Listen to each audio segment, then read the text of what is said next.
Today our lecture will be about coma. I'm Dr. Zuhair Al-Johar. So let's start with the objectives. The objective of this lecture are as usual are to understand the anatomical basis of consciousness, to know of the common causes of coma, and to know of the basic management of patients with coma. So now what's consciousness? The usual definition that we have is a state of awareness of self and environment and responsiveness to external stimulation and inner need. Now I want you to concentrate here on this very important picture. Here we see the anatomical substrate of consciousness.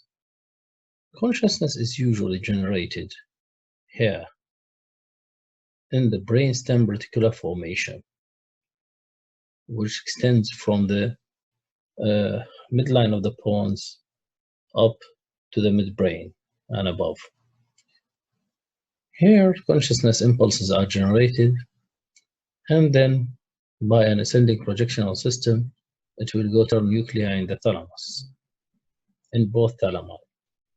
And then from these nuclei, it will go into the whole brain, both cerebral hemispheres, by the diffuse thalamocortical projections. That figure, which looks like a Y shape, this is the stem of the Y, which is the ascending reticular activating system. And the two limbs of the Y are the diffuse thalamocortical projection. Understanding this anatomical figure is very important because lesions that tend to produce coma will produce it much easier if it was in the brainstem, because the brainstem is a small area. While it will be hard for a small lesion supratentorially in the brain to cause anything that can lead to coma.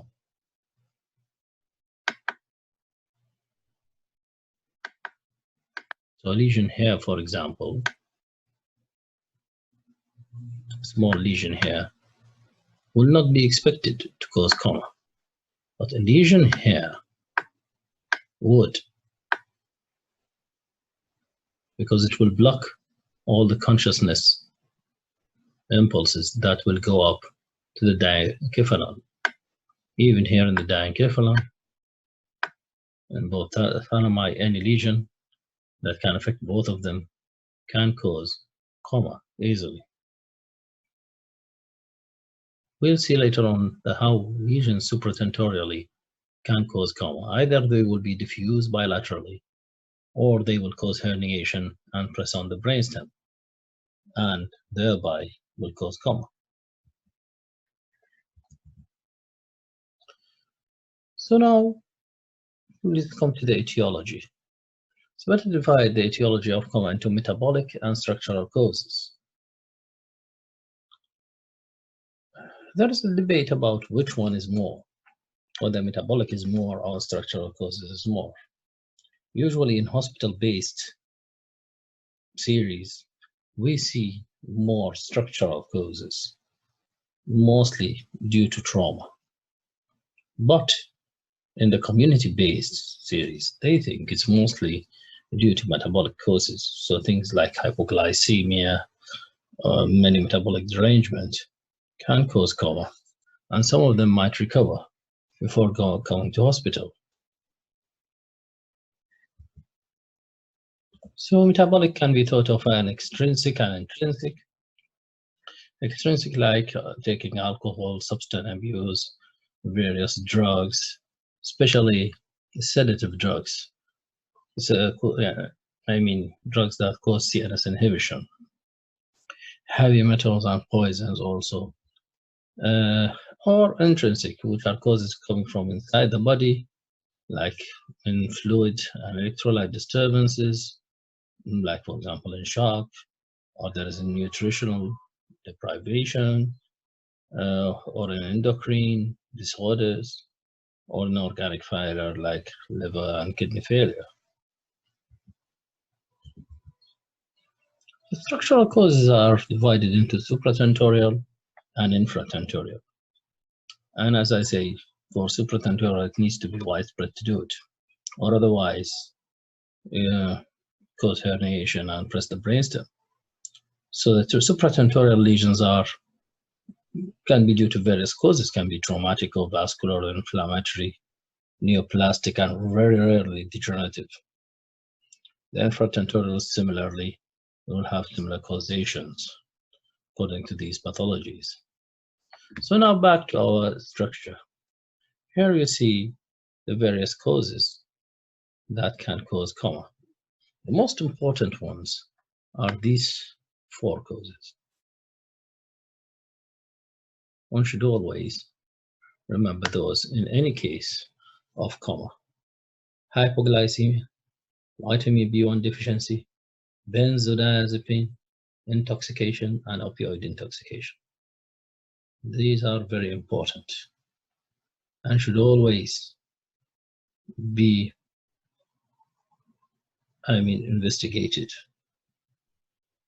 So you see here the various causes, like infratentorially, you can have a cerebellar space occupying lesion pressing the brainstem. It can be stroke, extensive demyelination, an infarct, infection, hemorrhage, or herniation pressing the brainstem. So it will cause also coma easily. Or you might have it in the diencephalon, which can be a hemorrhage, a tumor, or an infarct, or a midline shift due to a space occupying lesion in the supratentorial lesion, like a tumor here. Big tumor causes massive edema, and then it will cause a midline shift. So this thalamus will press this thalamus. So it will be a bilateral lesion, and it will cause coma. Or here, if it's encephalitis or metastasis or multiple infarcts or very extensive demyelination, it can cause coma. Seizures also, if it's generalized, it can present with coma. Meningitis and pericarditis are pretty much extensive, and they can affect both the whole of the cortex, cerebral cortex, and both cerebral hemispheres. So they can cause coma and disturbance of consciousness. And at last, psychogenic can have psychogenic coma due to conversion or other causes. Now here I just want to speak about brain herniation. Brain herniation, here the cause is supratentorial, like here you have a hemorrhage here and there. Here we have a hemorrhage, and this hemorrhage is pressing the brain. So the brain either will shift in the midline, like here, midline shift, like this, which will be subpharyngeal herniation. All right.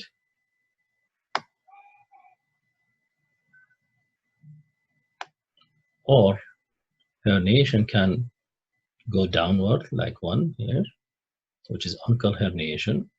The uncus is the pole of the temporal lobe, so it will herniate. This is the pole of the temporal lobe, so it will press the upper midbrain here, press the upper midbrain, thereby causing coma.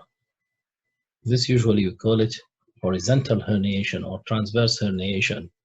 It's the same, it's uncal herniation.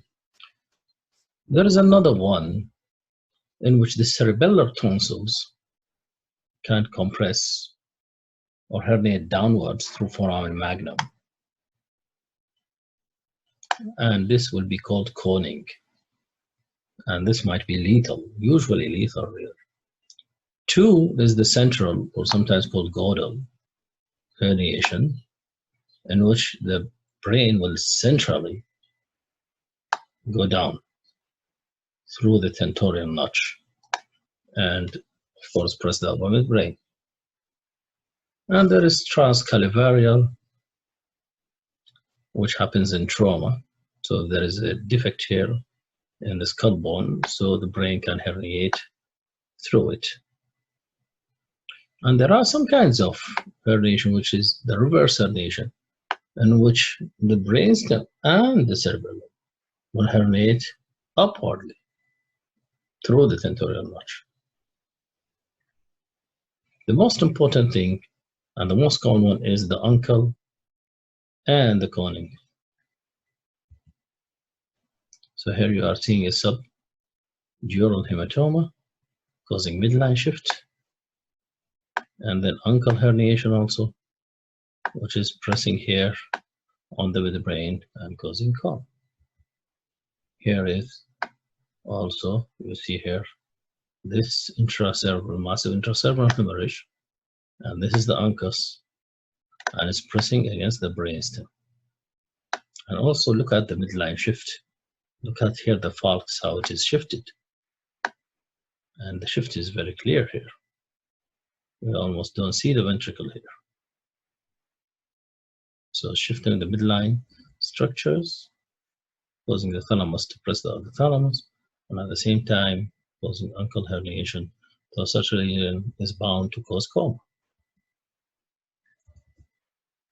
Also look at here, this case of hemorrhage, intracranial hemorrhage. Mostly an extradural hematoma. And this black area is the edema around it. This. So how it's causing a midline shift. Look at this thalamus, how it's pressing against this thalamus. So this will also bound to cause coma. Here you in this picture you see the cerebellar tonsil herniating through foramen magnum. See, this is the bone. So this area between the bone through which the brainstem passes is the foramen magnum. So here there is cerebellar herniation. So far for the causes of coma. So let's come to the workup. So what are we going to do? So the most important step in workup is first to ask ourselves if it's truly coma, and then we will assess the grade of coma, how severe it is, and then we look for the cause. Because the main two questions are: is it metabolic or structural? Or if it's supra or infratentorial, should it be structural? All right. And the main thing is that we do that by excluding structural causes. So the main aim of our workup will be to rule out structural causes. And among the structural causes, we usually concentrate on the infratentorial causes because they are the most common. So if we rule them out, then we go to the supratentorial. If we rule out the supratentorial and infratentorial structural causes, then it's mostly a metabolic cause. So first, when the patient comes, we will resuscitate him, airway, breathing, circulation, as usual, and then we take history. We need to check for these most common causes, if he's diabetic or not, if he took insulin, if he has overdose of any hypoglycemic agent, or if he's alcoholic and bound to have B1 deficiency, or if the patient is pregnant and she has multiple vomiting that might cause B1 deficiency, or if he is on narcotics. Many people who are not on narcotic abuse, like possibly medical staff, or other people who used to take drugs, or if you should think about benzodiazepine, like in suicidal attempts, especially in young female or young teenagers. So these require immediate correction. They should be immediately corrected. And then you go to the physical examination. The main purpose of the physical examination really is to assess the degree on coma and to know if there is a structural cause of coma or even a metabolic cause. So we proceed with the medical exam and the neurological exam. And the goals of the exam, as I said, is to establish a functional assessment and to answer this question. Is there a structural brain damage? Is it supratentorial or infratentorial? And then after that, we go to the differential diagnosis of coma. So first, we examine consciousness itself. So we can do that with Glasgow Coma scales, and we need to solve some questions in our head, like, is the patient is in locked-in state? For example, locked-in state can mimic coma. A locked-in state, the patient is locked in, although he's in reality conscious. The reason is that all muscles below pontine level, supplied by nerves below the pontine level, they will be affected. So only the eyes can move. So the patient cannot move any muscle. So that's why you can communicate with him through his eyes. So he's conscious. The patient is conscious, but he looks comatose. In the vegetative state is the opposite. The patient is not conscious, but he looks as if it is conscious, as if he is conscious. Because you see him staring, he has a sleep-awake cycle, and he looks as if he's conscious, as if he's responding, but the reality is not responding. So we do that and make sure of these two cases, and you can use Glasgow Coma scale or descriptive method to examine consciousness. Then we go to we proceed with the neurological examination. We examine what we can examine. Obviously, there is no speech here, and because the patient is completely comatose, and gait, he doesn't have gait because he's completely comatose. So we go to the cranials. So we start with the ocular. There are certain ocular signs in a comatose patient that one should take care of and should really look for. These, like the Hutchinson's pupil, I will show it to you later, which might signify uncal herniation. Or if you see a patient with myotic, sluggishly reacting to light, which might signify pontine lesion like pontine hemorrhage or an infarct. A mid-size or a mid-erratic fixed to light signify a lesion in the midbrain. So these are localizers into the midbrain. So here you see how Hodgkin pupil can present. So you see a patient who is comatose, you come and make clinical rounds on him, and you will see, for example, that he will develop this, which is mydriasis. So first, mydriasis, and it will be fixed to light. Later on, it will progress within usually several minutes or hours, and we will have ptosis.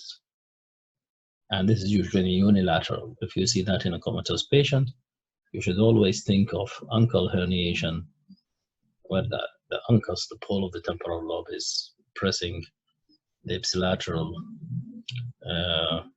oculomotor nerve. So this is a very important. So first mydriasis, then ptosis, then you will have complete extra ocular muscle pulse. So even if you move his head by the oculocephalic maneuver, left and right, the eye will be fixed. So we come to the oculocephalic reflexes and the vestibulo-ocular reflexes. In the oculocephalic reflexes, you will turn the head to the left and to the right and upward and downward. If the brainstem is intact, then the eye should turn to the opposite side. In a comatose patient, of course. If you see the eye is not turning it to the opposite side, then you are in one of two conditions. Either the patient is recovering his consciousness, and consciousness is blocking that oculocephalic reflex, or there is brainstem damage. Brainstem damage. Let's see the oculocephalic reflex. Here, please look at the nose because it's the direction to which the head will be turned. And look at the normal reflex. So this, look, turn to the right, they turn to the left, turn now to the left, and then they turn to the right. This is the normal. This is the normal thing. You see? So this is the normal oculocephalic reflex. Similarly, if you turn the head up, both eyes will go down. If you turn the head down, both eyes will go up. So this is a normal, means that there is a normal brainstem. The brainstem is intact. The cause of the coma might not be in the brainstem, might be supratentorially. Yes. Now we go to the vestibulo-ocular reflex. With the vestibulo-ocular reflex, we are pouring either cold water and hot water, or hot water, into the ear, into the external auditory meatus. Now, the rule here is the opposite of cows. And what happens is tonic deviation of the eye and not nystagmus. Nystagmus only happens in conscious patients. In comatose patients, you don't see nystagmus. You see tonic deviation of the eye. So look at here, when you put the cold water in this ear, both eyes will deviate to the ear, to the cold water. Here also. But if you put the hot water, they will deviate away from it. So the rule here is the opposite of Cow's rule, which occurs in the conscious patients. In the conscious patient, you will see nystagmus, but in the opposite direction to what you are seeing here. But nystagmus doesn't happen in comatose patients. If you see that reflex, then this means that the brainstem is intact. If you don't see it, for example, if you put the cold water in this ear, here, and the eyes remain in the middle, so they don't deviate. So this means that there is a lesion in the brainstem on this side. All right. Similarly, if you put hot water here and they don't deviate here, they remain in the middle, then there is a lesion on this side.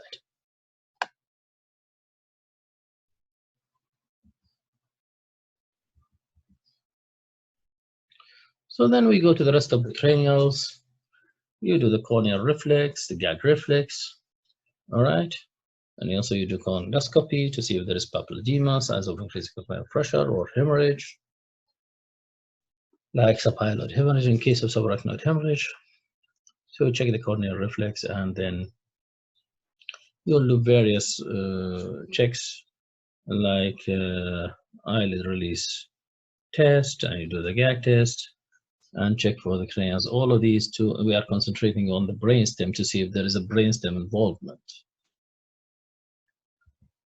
So this is the eyelid, this is the eyelid release reflex, you know. So now respiratory signs. Then we go down, after we finish the cranials, we go down to the respiratory patterns. The respiratory patterns are generally poorly localizing. They are not of a great value in localizing thing, but it's nice to know about it. You have Chine-Stokes breathing, which is periodic breathing. I mean, the patient will increase breathing, it will go slow down, and then it will have apnea, and then it will turn breathing and go up, and then will slow down, and so on, and so on. So this can be due to supratentorial lesion, usually, but can be also due to metabolic causes. You have central neurogenic hyperventilation, which is virtually indiscriminable from cosmal breathing, from acidotic breathing. But now the cause is not acidosis here. The cause is involvement of the bones, like for example in intracranial hemorrhage, pontine hemorrhage. So you'll see patient having rapid, deep sighing breaths, exactly like those patients with renal failure. It's only the context of the patient and the other finding will let you know whether it is really metabolic or it's central neurogenic hyperventilation, sometimes called pontine hyperventilation. And there is the apnistic breathing, which are like short cycle Chinese-Stokes breathing. These are bad sign for, these are omnistic sign.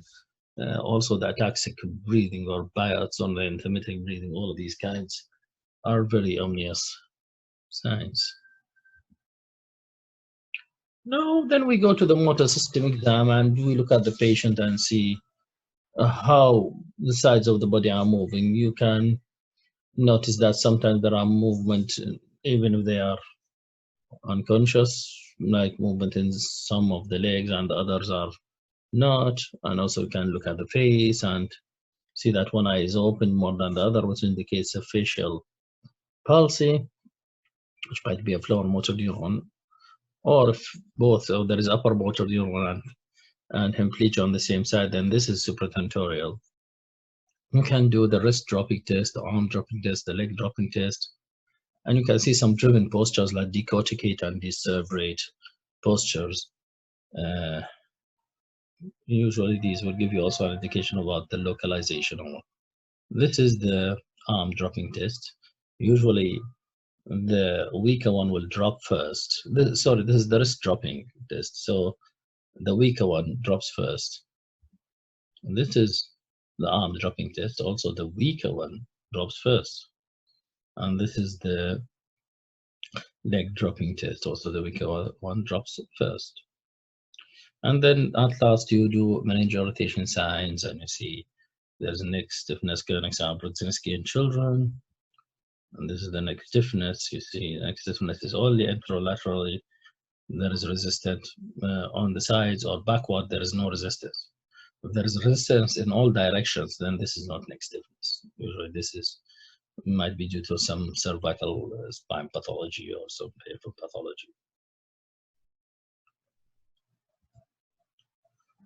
So then we will, further investigations will be directed at the cause, really. So we'll send general investigation, like blood investigation, complete blood picture, UNEs, LFTs, and all of those. And you'll do a bedside test like an ECG, sometimes an EEG. You send him for imaging, brain imaging, whether it's a CT scan or neuro or MRI, according to the case, and sometimes we might send him to toxicology screen. And the management is usually to treat the cause that caused coma. The non-specific management is directed to care about the body, and so it includes the resuscitation, feeding. Feeding, for example, you cannot feed a comatose patient by an NG tube for more than 2 weeks. You need to peg him, do percutaneous endoscopic gastrostomy.